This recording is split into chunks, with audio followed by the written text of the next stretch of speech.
Le sermon sur la montagne, Matthieu 5, 17, 29, est peut-être le plus célèbre sermon de tous les temps. Il a été prêché par Jésus à ses disciples très tôt dans son ministère public. Beaucoup d'expressions mémorables que nous connaissons aujourd'hui proviennent de ce sermon, y compris « Heureux ceux qui sont doux, car ils hériteront la terre ».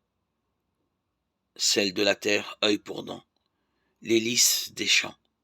Demandez et l'on vous donnera, et des loups en vêtements de brebis, ainsi que les expressions sépulcre blanchi, tendre l'autre joue, et l'image de la main gauche qui ne sait pas ce que fait la main droite. C'est également dans ce sermon qu'on trouve la prière du Notre Père.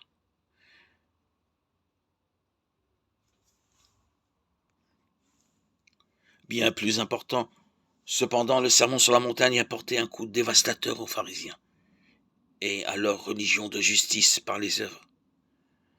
En exposant l'esprit de la loi sans se contenter d'en citer la lettre, Jésus ne laissait aucun doute planer sur le fait que le seul respect de la loi n'est d'aucun secours pour l'humanité et que, de fait, les exigences de la loi étaient impossibles à respecter.